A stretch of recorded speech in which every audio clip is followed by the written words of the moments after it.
नमस्कार, एबीपी गंगा देख रहे हैं आप। मैं अवधेश। बुलेटिन की शुरुआत इस वक्त की बड़ी खबर के साथ करते हैं। यूपी कांग्रेस अध्यक्ष को भदोही पुलिस ने रोका है। सोनभद्र के उम्भा गांव जाते वक्त पुलिस ने उन्हें रोक दिया है। तो ये बड़ी खबर भदोही से। उम्भा गांव जमीन नरसंहार की बरसी 17 जुलाई यानी कि कल है।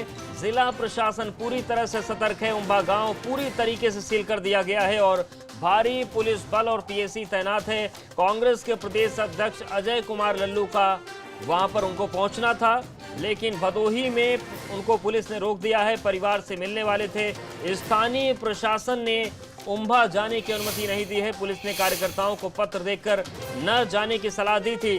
ग्राम प्रधान समर्थकों और आदिवासियों के बीच विवाद हुआ था। आदर्श सोसाइटी के जमीन पर कब्जे को लेकर पूरा विवाद हुआ था और इस नरसंहार में 11 आदिवासियों की हत्या हुई थी। 29 लोग गोली लगने से घायल हुए थे और कई दशकों पुराना ये मामला था। कांग्रेस की राष्ट्रीय महासचिव प्रियंका गांधी ने घटना को राष्ट्रीय बनाने की कोशिश की थी। अनुभव हमारे साथ जुड़ गए। अनुभव, 1 साल पुरानी घटना को लेकर प्रदेश अध्यक्ष जा रहे थे, क्या कुछ भदोही में हुआ? क्योंकि पुलिस ने तो कहा था कि वहां पर कानून व्यवस्था बिगड़ सकती है, मत जाइए। देखिए, बिल्कुल आपको याद होगा कि साल 10 बिल्कुल अनुभव, एक बार फिर संपर्क करने की कोशिश करेंगे आपसे। आवाज ठीक से नहीं आ रही, लेकिन देखिए एबीपी गंगा पर एक्सक्लूसिव तस्वीरें आपके सामने भदोही की हैं, जहां पर अजय कुमार लल्लू को भदोही में रोका गया है। वो सोनभद्र के उम्भा गांव जा रहे थे। 17 जुलाई को ठीक 1 साल पहले नरसंहार हुआ था। 11 आदिवासियों की गोलीबारी में मौत हुई थी। 29 लोग घायल हुए थे। जमीन का पूरा विवाद था, लेकिन जो छींटे थे वो कई दामन पर पड़े थे। लेकिन राजनीति यहाँ पर एक बार फिर करने की कोशिश हो रही। सुनिए। मैं 2 फूल नहीं दे सकता है, ये गलत है साहब, ये गलत है। आप आखिर कारण क्या है हमको रोकने के पीछे? मतलब मैं समझ नहीं पा रहा हूँ। तर्क समझा दीजिए, बता दें हमको। हम तो एकदम शांति से प्रेम से जा रहे हैं, श्रद्धांजलि सुमन अर्पित करने, जिनका पिछले साल नरसंहार हुआ था। तो क्या हमारी व्यक्ति की आजादी नहीं है? और हमारे साथ अनुभव एक बार फिर से जुड़ गए हैं। अनुभव, अजय लल्लू कह रहे हैं कि अभिव्यक्ति की हमारी आजादी है, लेकिन सवाल यह है कि जिस नरसंहार को लेकर बड़ी राजनीति हुई थी, बड़ा हंगामा हुआ था, क्या उस राजनीति को जिंदा करने की कोशिश है? देखिए, आपको याद है अवधेश, किस तरीके से उम्भा में 10 लोगों की गोली मारकर निशंस हत्या कर दी गई थी और सिर्फ जमीन का एक विवाद था। वो लोग लंबे समय से रह रहे थे और एक प्रधान ने किसी को बेच दी थी और किस तरीके से उसने वो पूरा, हम कहते हैं, नरसंहार कराया था। उसके बाद बहुत सियासत हुई। प्रियंका गांधी वाड्रा पहुंच गई थी, अपनी तरफ से 1-1 करोड़ रुपया दिया था और शायद यही कांग्रेस को लग रहा है कि अगर बरसी है और हमने इतनी मदद की है वहां के लोगों को, तो कम से कम वहां पर जाएं। लेकिन अजय लल्लू को पहले ही कहा गया था कि वहां मत जाइए, क्योंकि सुरक्षा के लिहाज से ये ठीक नहीं है। और इसीलिए जब वो जा रहे थे अपने काफिले के साथ, तो पुलिस ने उनको रोक लिया है भदोही में। फिलहाल कहा जा रहा है कि उनको और उनके 2 और साथी हैं, उनको अभी हिरासत में लिया गया है और वहाँ जो सरकारी गेस्ट हाउस है वहाँ ले जाया गया है। बिल्कुल, लेकिन सवाल ये है अनुभव कि जब इस पूरे मामले की जांच करवाई गई थी, जो कमेटी बनी थी प्रमुख सचिव रेणुका कुमार की अध्यक्षता में, उसमें यह भी सामने आया था कि जो जमीन हड़पने का पूरा खेल था उसमें कई कांग्रेसी नेता भी थे। उस पर भी बात अगर कांग्रेस करे तब तो लगता है कि अजय कुमार लल्लू श्रद्धांजलि देना चाहते हैं, लेकिन उन पर बात नहीं होगी, केवल फूल देने की बात करेंगे। तब ये फिर समझ आता है कि फूल नहीं, फूल बनाने की कोशिश है। देखिए, बिल्कुल। और वो जो पूरा उम्भा कांड हुआ था, उसके बाद सरकार ने अपनी तरफ से कमेटी बनाई और उस कमेटी ने जो फाइंडिंग्स दी, उसमें ये आप जानकर हैरान हो जाएंगे कि कैसे कांग्रेस के नेताओं ने पूरी सोनभद्र की, हम कहें, आधे से ज्यादा जो बहुत कीमती जमीन है उनको अपने नाम, ट्रस्ट के नाम, परिवार के नाम, बेटियों के नाम कर लिया था। इस पर कांग्रेस ने कभी कुछ नहीं बोला। हाँ, ये जरूर है कि प्रियंका गांधी वाड्रा पिछले साल वहां गई थी, 1-1 करोड़ रुपया हर परिवार को दिया था, 10 करोड़ रुपया पार्टी फंड से दिया था। तो शायद ये लग रहा होगा कि अगर हमने मदद की है तो कम से कम हम 1 साल जो बरसी हो रही है वहां पर जाएं। कुछ नहीं तो हम जनता के बीच ही ये बता पाएंगे कि देखिए, हमने तब मदद की, हम फिर आए हैं और किसी और को उम्भा की याद नहीं है। लेकिन ये नहीं बता रहे कि जमीनें जिन लोगों ने हड़पी, ऐसे लोगों के खिलाफ कांग्रेस ने कुछ किया। कुछ पूछा उनसे कि नहीं बिल्कुल, पूछा? सवाल यही कि क्या विपक्ष ने केवल ये मन बना लिया है कि वो सरकार से केवल सवाल पूछेंगे, अपने गिरेबा में नहीं झांकेंगे, अपने कार्यकर्ताओं के भ्रष्टाचार पर सवाल नहीं पूछेंगे, लेकिन उन सब के बीच कानून व्यवस्था के हवाला देकर भदोही में अजय लल्लू को पुलिस ने आगे जाने से रोक दिया। शुक्रिया अनुभव जानकारी देने के लिए। नहीं शामिल हो सकता है। और बिकरू कांड के भी हम बात करेंगे, लेकिन आपको बता दें कि सोनभद्र का जो पूरा उम्भा गांव का मामला था, 17 जुलाई को ये गोलीबारी हुई थी, 11 आदिवासियों की मौत हुई थी, 29 से ज्यादा घायल हुए थे। 19 जुलाई को प्रियंका गांधी वाड्रा भी पहुंच गई थी उम्भा गांव, वहां पर परिजनों से मुलाकात की थी, वहां पर पार्टी फंड से लोगों की मदद की गई।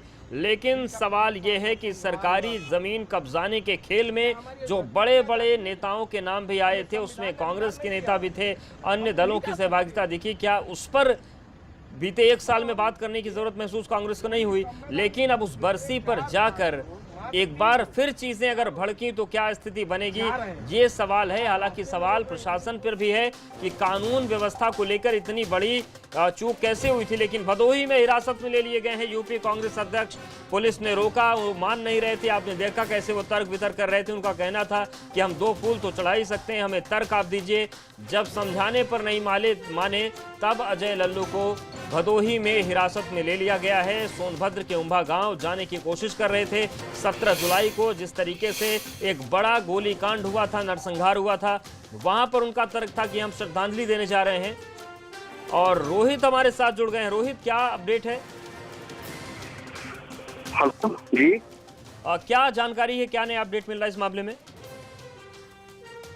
जी बता सकते उम्भा गांव, सोनभद्र के उम्भा गांव में जो नरसंहार हुआ था, जिसमें जमीन के मामले में गोली मार दी गई थी, इससे बड़ा आगजनी और तोड़फोड़ भी हुई थी। और उसी के मामले में उनकी बर्सी थी, जिसको लेकर कांग्रेस के प्रदेश अध्यक्ष अजय कुमार लल्लू वहां जा रहे थे, लेकिन इनको वाराणसी वही बॉर्डर पे ही गिरफ्तार कर लिया गया है। और यहाँ के जो सीता समाज स्थल है, गेस्ट हाउस है, वहाँ पे इनको रखा गया है। जी बिल्कुल। क्या इनके साथ कुछ कांग्रेस के कार्यकर्ताओं को भी हिरासत में लिया है कि या फिर केवल अजय लल्लू हिरासत में है? मैं बता दूं कि अजय लल्लू के साथ तमाम जो कांग्रेस नेता थे, जो लखनऊ से आए थे, जो बनारस के थे और भदोही के थे, उन तमाम लोगों को पुलिस ने अपने हिरासत में रखा हुआ है। शुक्रिया आपका जानकारी और अपडेट्स को देने के लिए। तो सोनभद्र के उम्भा गांव जाते वक्त पुलिस ने अजय लल्लू को हिरासत में लिया है और सीतामढ़ी के गेस्ट हाउस में अजय लल्लू को रखा गया है। उम्भा कांड के 1 साल कल पूरे हो रहे हैं। 17 जुलाई 2019 को एक कांड हुआ था और अगले 24 घंटों में सियासत एकदम राष्ट्रीय हो गई थी। प्रियंका गांधी वाड्रा 19 तारीख को सोनभद्र पहुंच गई थी। और देखिए किस तरीके से भदोही में जब अजय लल्लू को रोका गया तो अजय लल्लू ने पुलिस से तर्क किया, सवाल पूछे और जब बात नहीं बनी तो हिरासत में लिया गया। सुनिए। जा रहे हैं और आप रास्ते में रोक रहे हैं इतनी फोर्स के साथ।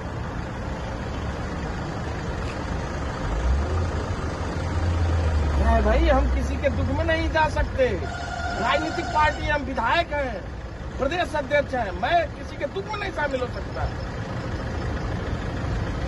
मैं 2 फूल नहीं दे सकता है। ये गलत है साहब, ये गलत है। आप आखिर कारण क्या है हमको रोकने के पीछे? मतलब मैं समझ नहीं पा रहा हूँ। तर्क समझा दीजिए, बता दें हमको। हम तो एकदम शांति से, प्रेम से जा रहे हैं, श्रद्धांजलि सुमन अर्पित करने, जिनका पिछले साल नरसंहार हुआ था। तो क्या हमारी व्यक्ति की आजादी नहीं है? हमें संविधान ने अधिकार नहीं दिया है? हम नहीं जा सकते। मतलब हम एक पूरी संवैधानिक तरीके से 4-5 लोग, मात्र 3 लोग, 4 लोग ही नहीं जा रहे हैं और आप रास्ते में रोक रहे हैं इतनी फोर्स के साथ।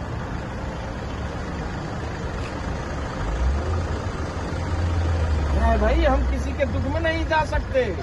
राजनीतिक पार्टी, हम विधायक हैं, प्रदेश अध्यक्ष हैं, मैं किसी के दुख में। और हमारे साथ आचार्य प्रमोद कृष्णम जी जुड़ गए हैं, नेता कांग्रेस। आचार्य जी, जिस तरीके से तस्वीरें आ रही हैं, भदोही में अजय कुमार लल्लू को रोका गया है और उनका कहना है कि हम श्रद्धांजलि देने जा रहे हैं, लेकिन पुलिस ने उनको हिरासत में ले लिया है। क्या आप लोगों की प्रतिक्रिया इस पर? समझ नहीं पा रहा हूँ, तर्क समझा दीजिए। देखिए, उत्तर प्रदेश में कानून व्यवस्था एकदम खत्म हो गई है उत्तर प्रदेश में संविधान और न्यायपालिका, लोकतंत्र, ये सब नाम रह गए हैं, ये धरातल पे नहीं है। कोई कहीं जाता है, कोई कहीं आता है, उसे ना आने दिया जाता है, ना जाने दिया जाता है। और जहां तक सवाल है कांग्रेस पार्टी का, तो कांग्रेस पार्टी के खिलाफ योगी सरकार इस तरह से पेश आ रही है जैसे किसी दुश्मन के साथ आती है। तो मैं इस गिरफ्तारी की, मैं इस उत्तर प्रदेश कांग्रेस कमेटी के अध्यक्ष को जिस तरह से हिरासत में लिया गया है, ये टोटली अलोकतांत्रिक है और ये एक बहुत ही गलत परंपरा है जो लोकतंत्र में नहीं होनी चाहिए। जी, तो क्या एक गिरफ्तारी तो हमने लॉकडाउन के दौर में देखा था, क्या इस गिरफ्तारी का विरोध अब कांग्रेस करेगी? क्या इसके खिलाफ प्रदर्शन की स्थिति बन सकती है? आप औपचारिक विरोध दर्ज कराएंगे इसका? देखिए, पार्टी के जो नेतृत्व और पार्टी के जो लोग हैं वो इस पर बैठ करके फैसला लेंगे, लेकिन इसमें कोई संदेह नहीं है कि कांग्रेस के प्रति जो योगी जी का रवैया है वो एक शत्रु का है, दुश्मनी का है। डेमोक्रेसी में विरोध और समर्थन, विपक्ष, पक्ष हमेशा से रहे हैं। पंडित नेहरू का भी विरोध होता था, इंदिरा गांधी का विरोध होता था, पंडित अटल बिहारी वाजपेयी का भी विरोध होता था और उत्तर प्रदेश के जितने मुख्यमंत्री रहे उन सबका कहीं ना कहीं विरोध हुआ है। विपक्ष को मिटाया नहीं गया है। जब मायावती जी थी तो क्या समाजवादी पार्टी और दूसरी पार्टियां मिट गई थी? जब अखिलेश यादव जी की सरकार थी तब क्या भाजपा मिट गई थी? जब कांग्रेस, बिल्कुल विरोध होते हैं। शुक्रिया आचार्य प्रबोध कृष्णम जी हमसे जुड़ने के लिए और बातचीत करने के लिए। अब बात करते हैं कानपुर बिकरू कांड की। 3 और नए ऑडियो वायरल हो रहे हैं और एक के बाद एक 3 नए ऑडियो वायरल होने से हड़कंप मचा है। शशिकांत की पत्नी मनु पांडे की सभी ऑडियो में आवाज है। ऑडियो में शशिकांत की पत्नी मनु ने कई खुलासे किए हैं। मनु ने ससुर से कहा कि विकास भैया ने छत पर चढ़ने को कहा है। अब आपको आरोपी शशिकांत की पत्नी मनु पांडे की पत्नी का वो ऑडियो सुनाते हैं जो वारदात के पहले का है और वो अपने भाई से बात कर रही है।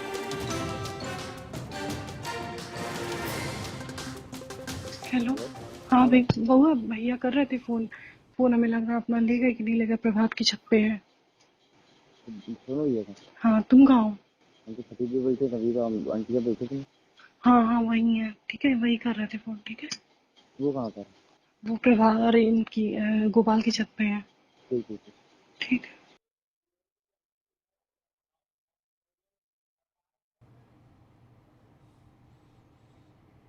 तो ये मनु पांडे का ऑडियो वायरल हो रहा है और आपको याद होगा कि यही वो मनु पांडे हैं जो कह रही थी कि घटना के वक्त जो उनका पति था वो घर में सो रहा था। अब आपको नया ऑडियो आपने सुना, लेकिन शशिकांत की पत्नी मनु पांडे का जो ऑडियो वायरल हुआ उसमें अब आपको हम वो ऑडियो सुनाते हैं जिसमें उसमें ससुर को फोन किया था। हाँ बाबा। हेलो। हाँ बाबा। हाँ, ये कह रहे भैया से बात कर लो, बोला वो कह रहे हमसे बात कर ले। किनते दिखा भैया से। हेलो। हाँ, ये कह रहे विकास कह रहे हमसे बात कर ले, फोन कर दे। ड्यूटी में अगर हो तो बताए। अच्छा, अबे हाँ बिल्कुल, अभी फोन आया है।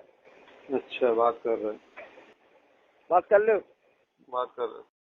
हेलो। हेलो, हाँ कहाँ है पापा? हम यहाँ डिब्बन माता में, छिदन माता में आ रहे हैं। अरे पापा जल्दी आओ। अरे विकास जी आए थे, उनसे बोल के गए कि छत पे चढ़ो, गोली चलाओ। आप आओ। आप आओ। आ रहे थे। हेलो। हेलो, हाँ कहाँ है पापा? हम यहाँ डिब्बन माता में, छिदन माता में आ रहे हैं। अरे पापा जल्दी आओ। अरे विकास जी आए थे, उनसे बोल के गए कि छत पे चढ़ो, गोली चलाओ। आप आओ। आ रहे थे। तो सुना आपने, और अब ये साफ हो जाता है कि कितनी प्लानिंग थी कि शशिकांत को फ़ोन करवाया जाता है। उसके बाद मनु बताती हैं कि विकास आया था और उसने शशिकांत को बोला था कि छत पर चढ़ जाओ। प्रभात हमारे साथ जुड़ गए हैं। प्रभात, कानपुर पुलिस, चौबेपुर थाना भले ही इन पूरे मामलों को सुलझा ना पाए या फिर सामने ना लाने की कोशिश करे, लेकिन एक के बाद एक जो ऑडियो सामने आ रहे हैं उनसे कहानी साफ होती चली जा रही है कि कितनी बेहतरीन तरीके से विकास ने सारी प्लानिंग बिठाई। जो गांव में थे उनको छत पर चढ़ा दिया, जो बाहर थे उनको बुलाकर छत पर भेजा गया। सब कुछ बहुत अच्छे तरीके से उसने प्लानिंग कर रखी थी।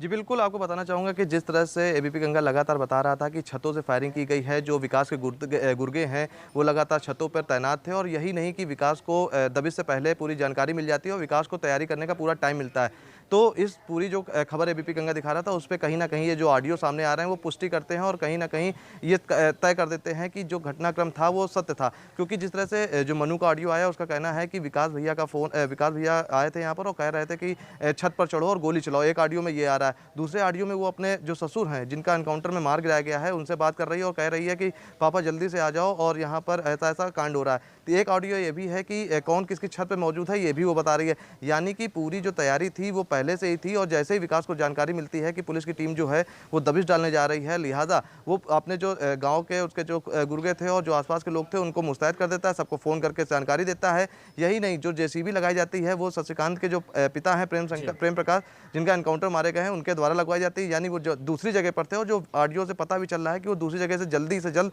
आने की कोशिश कर रहे हैं। तो नए नए खुलासे जो हैं वो ऑडियो से साफ हो रहा है और कहीं ना कहीं जो मनु को भूमिका है वो भी संदिग्ध नजर आ रही है। क्योंकि मनु जो है उसको पूरी घटना की जानकारी थी, लिहाजा पुलिस जो है उसके ऊपर भी जांच करेगी और उसकी भी गिरफ्तारी है, उसको हिरासत में लिया जा सकता है। लेकिन जिस तरह से पूरा घटनाक्रम हुआ उससे एक बात साफ है कि विकास दुबे को घटना से काफ़ी देर पहले जानकारी मिल जाती है कि पुलिस की दबिश पड़ने वाली है, लिहाजा उसको काफ़ी वक्त मिलता है तैयारी करने का। और वही तैयारी जो है वो इन ऑडियो के माध्यम से पुष्ट हो रही है कि किस किस तरह से उसने तैयारियां की हैं, कि कौन व्यक्ति कौन सी छत पर रहेगा और कौन कौन से लोगों को उसने फ़ोन किया है, किस तरह से कौन छत पर जाएगा। ये पूरी प्लानिंग जो है उसको काफ़ी वक्त मिला है।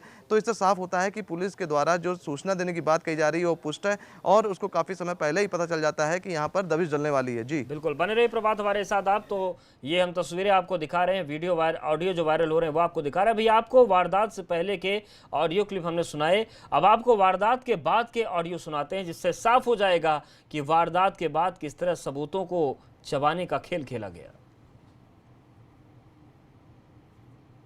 हेलो, हाँ जी, ये कह रहे हैं मेरा ये नंबर जिसके पास है सब लोग अपने मोबाइल से डिलीट कर दो। हम ये मोबाइल खोल नहीं पा रहे हैं, सिम तोड़ नहीं पा रहे हैं, बहुत ज्यादा प्रॉब्लम खड़ी होने वाली है, कल्लू पकड़ गया है। अच्छा ठीक है, जिसके बावजूद तुम कर सकते हो सबके मोबाइल। और देखो अगर तुम्हारे आसपास पुलिस हो, अगर को हम तुमसे बात करना चाहें तो तुम एक बार खास देना तो हम जानेंगे पुलिस है। ठीक है, अम्मा के पास, बड़े पापा के पास, तो यस से भी कर दो, जिसके पास ये नंबर है सब डिलीट कर दो।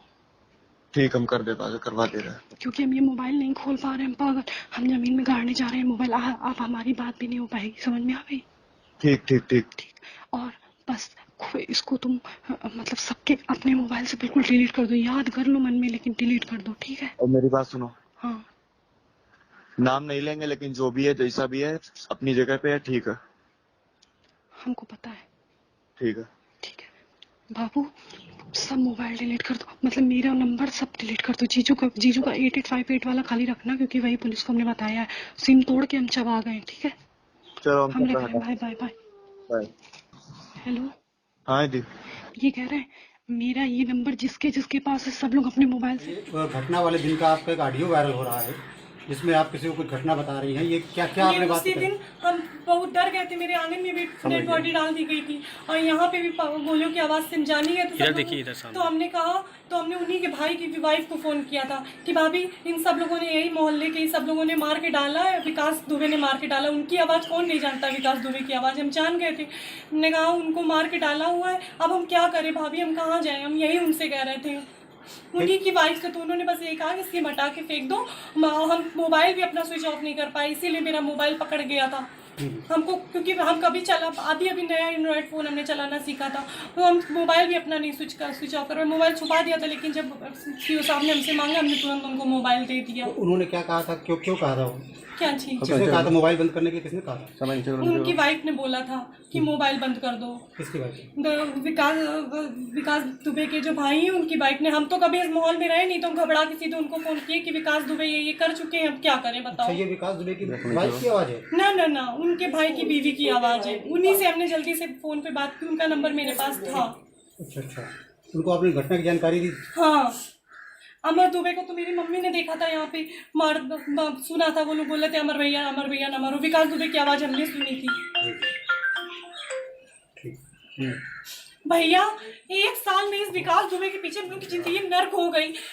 ये 2 तारीख को पुलिस वाले आए थे, अगर ये मर जाता या उससे पहले ये उस दिन भाग ही जाता तो कम से कम हम लोग तो बच जाते हैं। हमारे आदमी को बच्चे बच जाते हैं। हम कहाँ जाएंगे भैया, हम कहाँ करेंगे।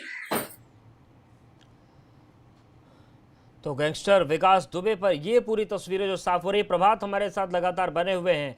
प्रभात, काफ़ी कुछ चीज़ें सामने आ चुकी हैं कि किस तरीके से घटना से पहले लोगों को छतों पर बुलाया गया, जो गांव के बाहर थे उनको इकट्ठा किया गया, और घटना होने के बाद फिर सच और तथ्य को छिपाने की कोशिश की गई।